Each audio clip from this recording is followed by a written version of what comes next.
Hello YouTube, Bane 666 here. So I've got a confession. I have a guilty pleasure. I enjoy watching a channel on YouTube called Top Fives. Now, in case you've never seen Top Fives, it's a channel that talks about supernatural shenanigans and UFOs and conspiracy theories and the Illuminati and all that stuff. And there's a couple of reasons why I enjoy watching this channel. One of those reasons is I like to watch some of the videos, some of the unexplained videos, and without doing any further research, just by watching the video, come up with more plausible explanations than a ghost did it. Now, sometimes this can be difficult. Sometimes the videos are strange, and usually they're blurry and out of focus in any case. But some of them are really easy to spot as fakes, or if I'm going to be 100% fair, most likely fakes. But the point is, if you can't disprove the more reasonable explanations, then you shouldn't automatically assume that it's ghosts. Anyway, let me give you an example of a video from Top Fives from about a year ago. I want you to watch it closely, and I want you to see if you can find anything which would make you suspicious that maybe the videos you're about to see have been faked, and it's not really ghosts, but someone doing a hoax. So watch closely, be skeptical, and use all your critical thinking skills. Cork Ghost. This next piece of footage was captured on a motion-activated camera at Deer Park CBS School near Cork City in the Republic of Ireland. It appears to show a door opening and closing on its own, furniture moving, and a locker flinging open and scattering paper. The school principal, Kevin Barry, revealed that they were alerted by the movement in the school, and after reviewing the footage, were astonished at what they saw. The incident was supposedly filmed in the middle of the night, when the school was empty. Take a look.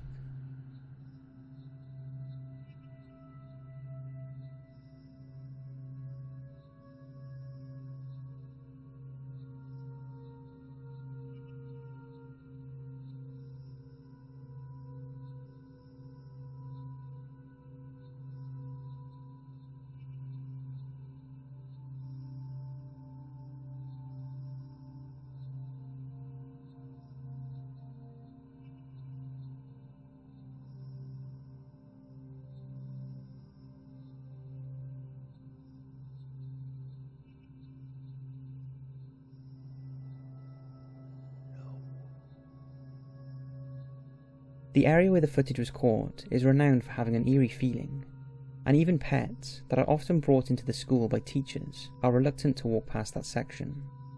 Deer Park is the oldest school in Cork City, founded in 1828, and has a lot of history. In the 19th century, criminals were hanged on the grounds, and there is a long-standing rumour that the place is haunted. The school principal has acknowledged that the incident could have been an elaborate prank, but he is confused as to why the motion sensor detectors around the school did not detect any people coming into that area. In a bizarre twist, just a month after this video emerged, another one was released by the school, captured in the same area. This time, over the course of 1 minute and 40 seconds, sounds of crashing can be heard in the hall. A backpack propels itself off a row of lockers, a poster seems to fly off a wall, and a chair moves, seemingly by itself. Take a look at the second clip.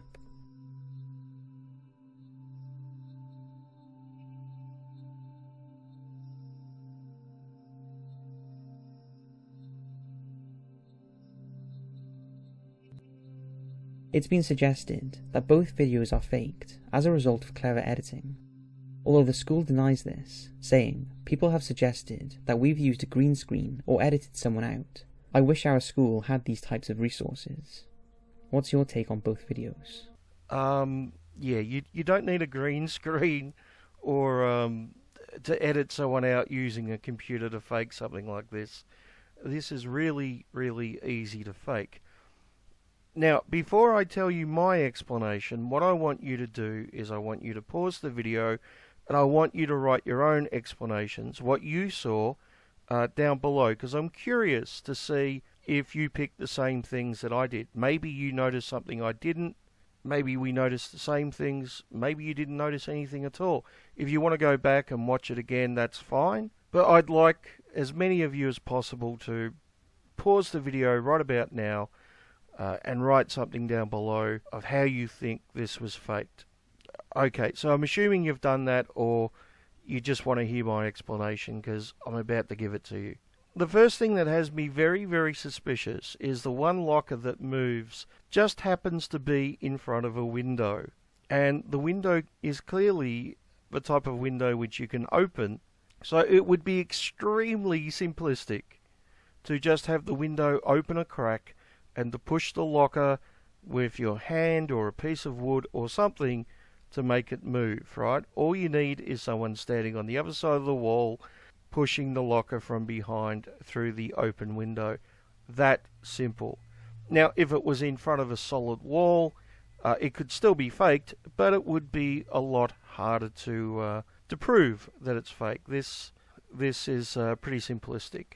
And then we see things fly out of the locker, which you could do very, very easily with a piece of fishing wire.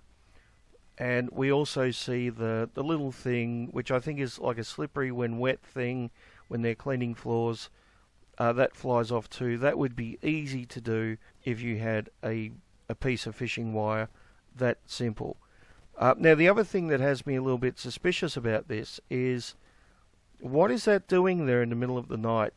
Was someone just mopping the floor like 10 minutes earlier? I don't know. I mean, it's almost like it's put there so someone can pull it out the way with a piece of fishing wire. That's not suspicious at all. And I'm even suspicious if this has been shot at night. I suspect this may have been shot during the day and then just had all the colour desaturated out of it.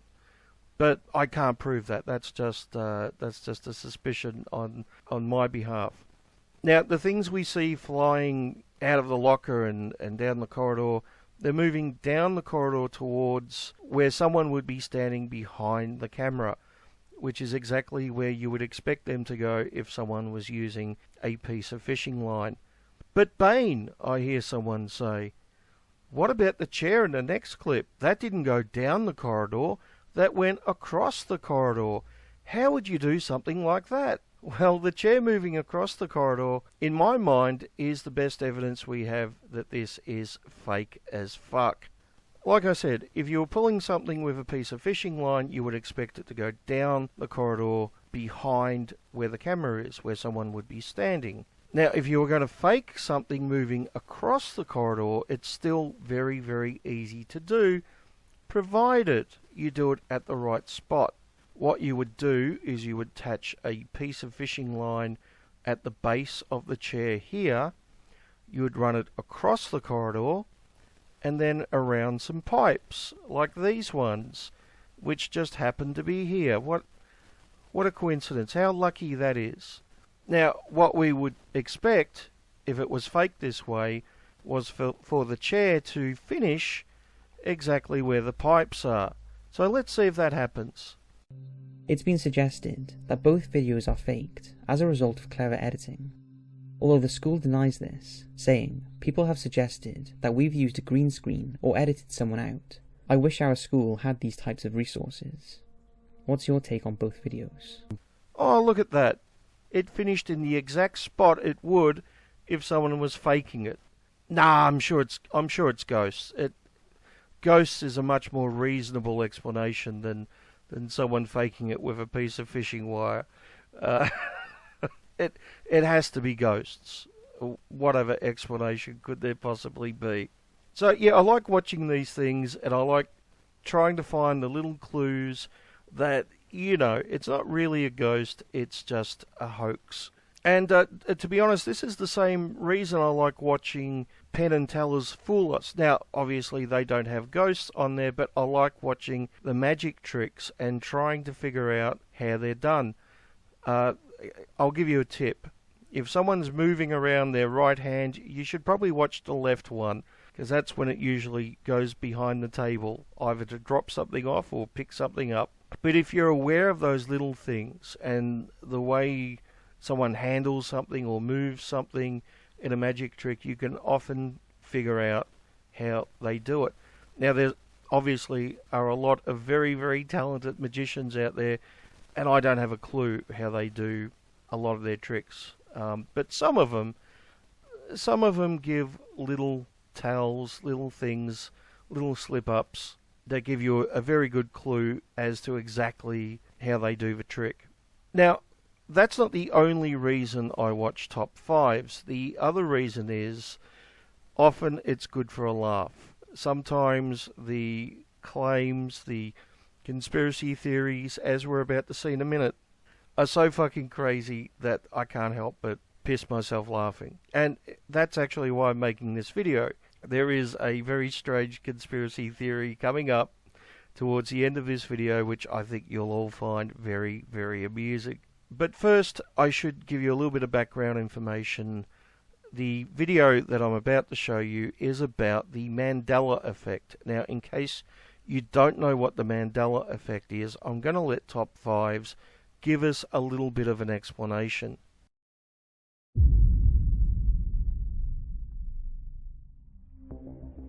The Mandela effect is a phenomenon that has sparked intrigue in recent years, mainly thanks to the internet. The phrase was originally coined by paranormal expert Fiona Broom back in 2010. Broom recalled Nelson Mandela's passing, complete with detailed footage of his funeral, as happening during his stint in prison in the 1980s, when in fact Nelson Mandela actually died in December of 2013. This term is now used to describe things that are somehow different to the way people remember them, and you can find a host of well-publicised Mandela effects. These range from popular movie scenes and song lyrics to favourite brands of snack foods and company logos. You can take a look at some of the more frequently documented examples in a previous video we've done. There are essentially two schools of thought when it comes to Mandela effect. Firstly, the one psychological experts and skeptics favour, that the Mandela effect is nothing more than collective false memories. But even if that were the case, it's hard to explain how can so many people be wrong. Then there is the alternate theory that we are looking at today that suggests we live in a virtual reality, and similar to the movie The Matrix, the world around us is just an illusion. In the movie, it shows that humans are actually slaves to machines, functioning as their subordinate energy source. The experiences we have are not our own. They are the result of a computer-simulated reality controlled by a higher intelligence. Now, we all know The Matrix is not real and is just a work of science fiction. However, you will know, if you watched our previous video on space mysteries, that there is some compelling evidence to suggest that we do live inside a simulation. Which one could it be? People misremember things, or we live inside the Matrix? I wonder which one is the more reasonable explanation. It's a little bit of a mystery. Maybe we should ask an expert on memory. I'm a psychological scientist. I study memory. I've studied memory for decades. And if I meet somebody on an airplane, this happened on the way over to Scotland, if I meet somebody on an airplane and we ask each other, what do you do, and I say, I study memory, they usually want to tell me how they have trouble remembering names, or they've got a relative who's got Alzheimer's or some kind of memory problem. But I have to tell them, I don't study when people forget. I study the opposite, when they remember things that didn't happen, or remember things that were different from the way they really were. I study false memories. Unhappily, Steve Titus is not the only person to be convicted based on somebody's false memory. In one project in the United States, information has been gathered on 300 innocent people, 300 defendants who were convicted of crimes they didn't do. They spent 10, 20, 30 years in prison for these crimes, and now DNA testing has proven that they're actually innocent.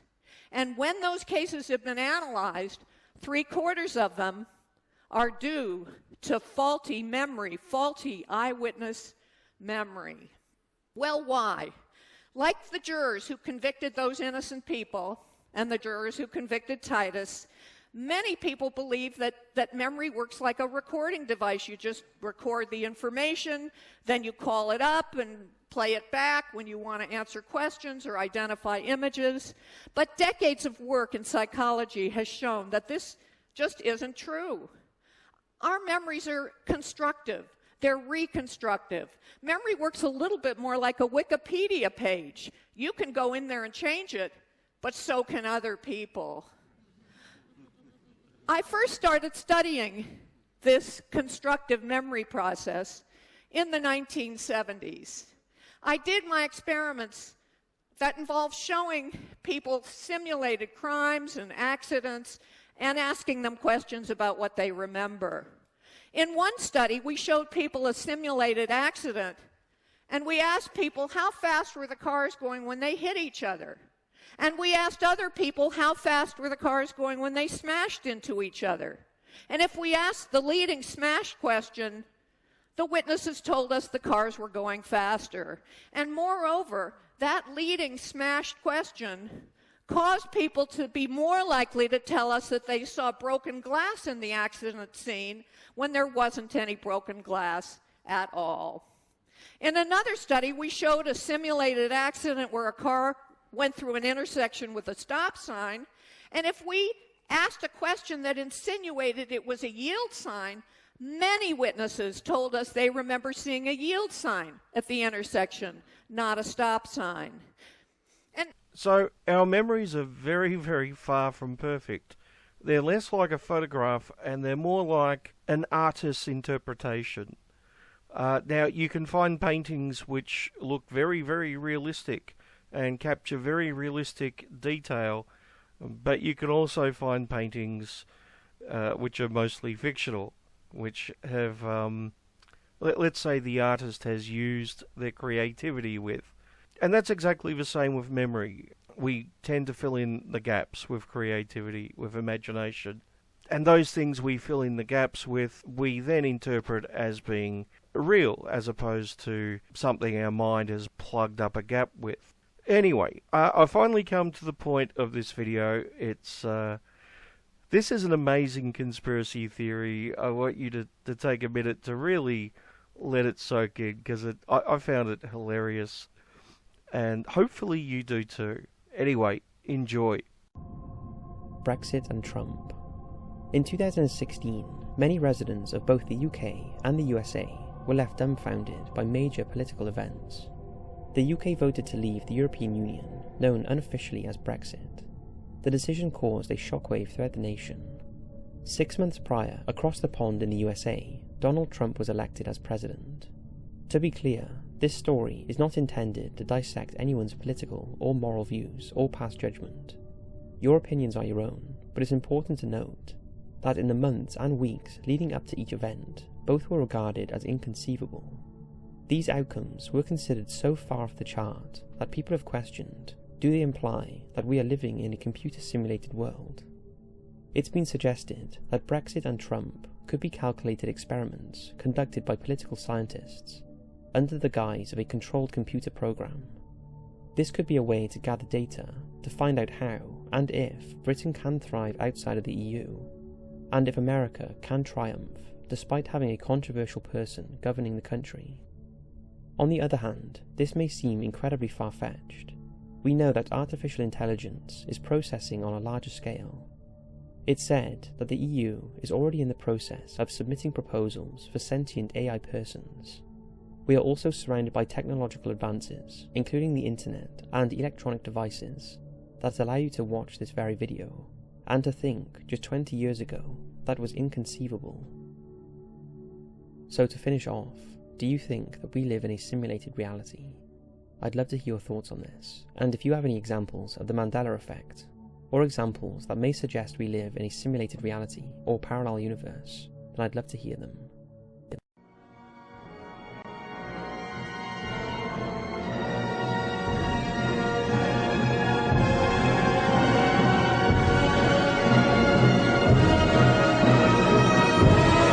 Okay, two quick things just to finish off the video. When I was putting it together, I noticed another clue that the school footage is faked.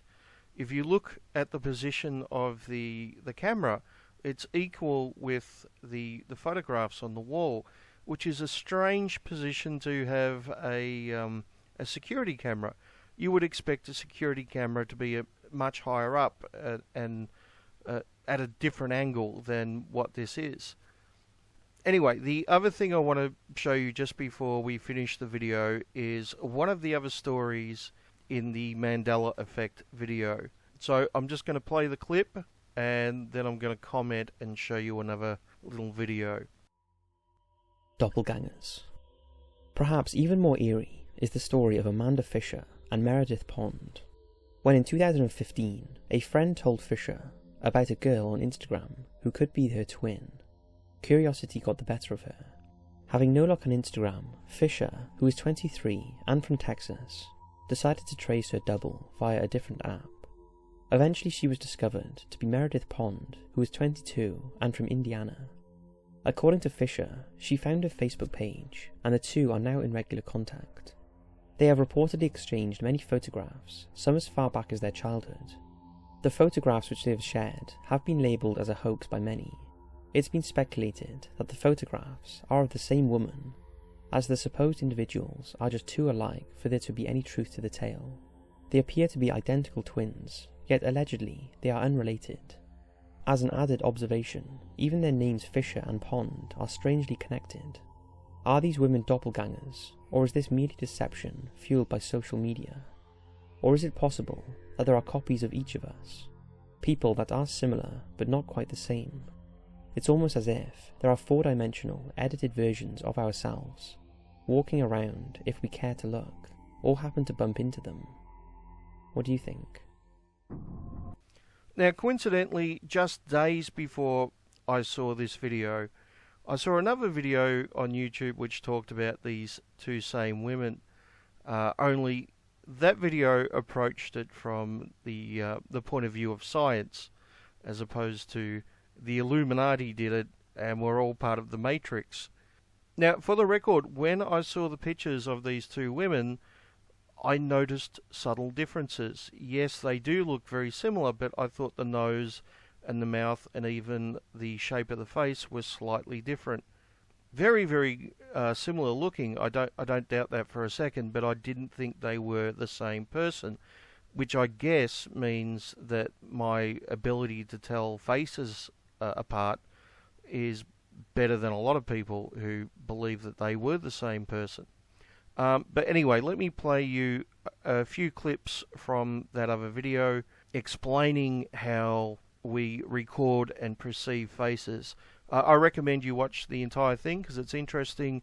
I'll leave a link below as always. So why do people see different things in the same two faces? Well, the answer gives us a clue about what doppelgangers really are, a strange side effect of how our brains process faces. So what is a face? Well, duh, Joe. It's the eyes and the mouth and the nose and the dimples in the cheeks, the color of the eyebrows. All of these features together create a picture that you present to the world, your face. But a picture of a face isn't really what your brain sees when you look at someone. When we recognize anything, we're comparing what we see with a stored mental picture that's encoded in our brain. It turns out special cells in our brains are active only when we look at faces, and they're not active when we look at other things. So what are these facial recognition neurons actually seeing? This person in Ariana Grande's Thank You Next video really looks like Lindsay Lohan, but it isn't Lindsay Lohan. Sure, her red hair and the Mean Girls outfit are part of why we're fooled, but watch what happens when we overlay their faces. The geometry of the face, how the features are arranged with respect to one another, is almost identical, even if the specific features like the eyebrows and the tip of the nose are different. The same thing is true for Amanda and Meredith. If you really look at our mouth or our nose, it might not look similar, but they're in like the exact same place. Like if you drew like lines across your face, like my nose and my mouth and my eyes hit at the exact same places as hers. In the areas of our brain that recognize faces, we think certain neurons fire for eyes that are this far apart, others for a mouth that's here, or a nose that's this long. This combination of nerves firing creates a map or a code called a facial schema. To our brains, a face isn't a picture, it's a pattern. And if one of those coded patterns shows up somewhere unexpected, we can see a face even if it's not there. It's an effect called pareidolia.